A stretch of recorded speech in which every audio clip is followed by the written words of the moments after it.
Good morning, everybody out there. Just wanted to, it's kind of a sad morning. First of all, I have to go back to my job today after 2 weeks off.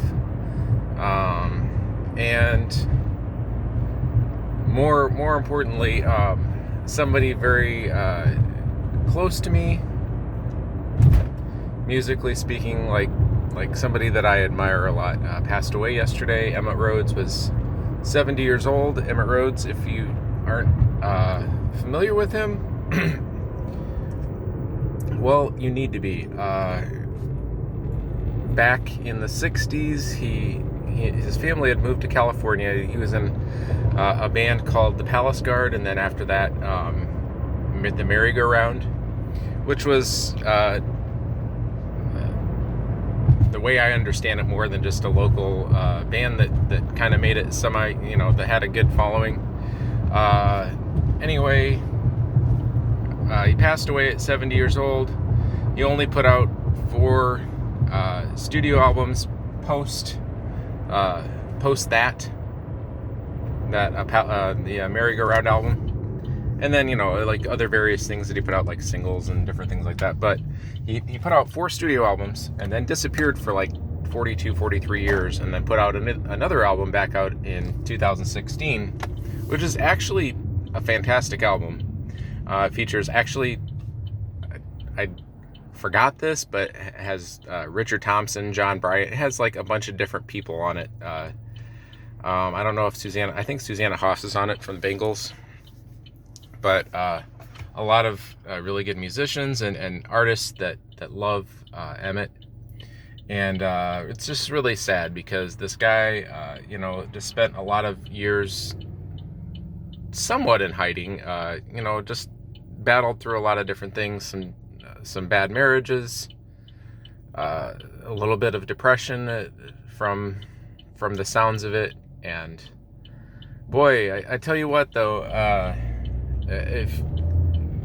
you listen to the self-titled Emitt Rhodes album, which is kind of his claim to fame, man, it's better than the McCartney album, really. And the McCartney album is great in my opinion, but it's better than the McCartney album. And it's kind of the same concept. It was completely recorded.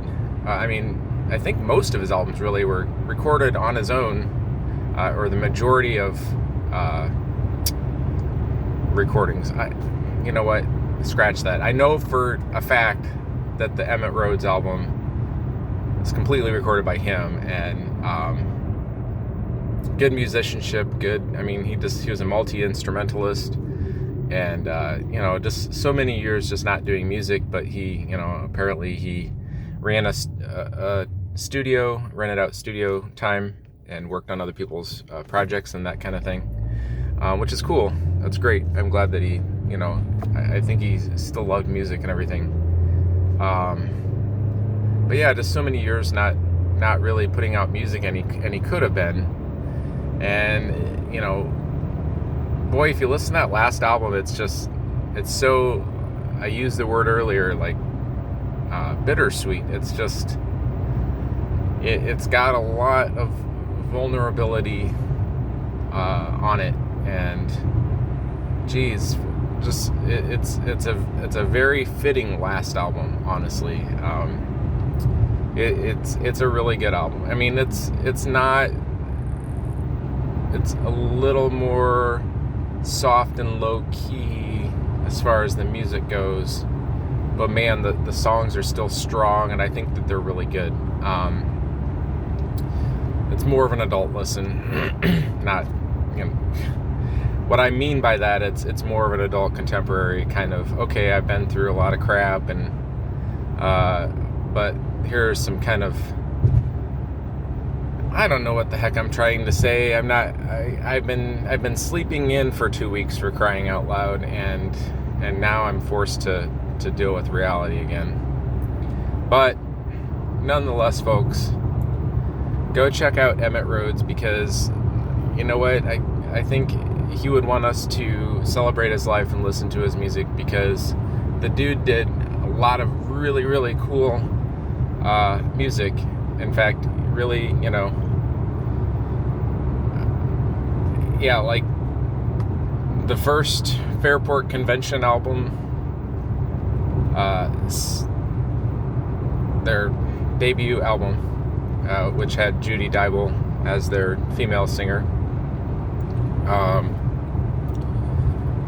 The first song on the album is an Emitt Rhodes song that was a merry-go-round song, I believe. Time Will Show the Wiser. It's a really good rendition of the song. Back when they were deemed the British Jefferson Airplane, they covered a lot of the folky artists like Bob Dylan and Joni Mitchell and that kind of thing.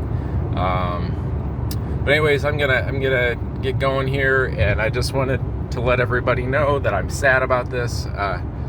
There's a documentary, I think it's only on Vimeo, but if you look up Emitt Rhodes, the One-Man Beatles, and Vimeo, I think it's probably gotten a lot of hits in the last couple days, but yesterday was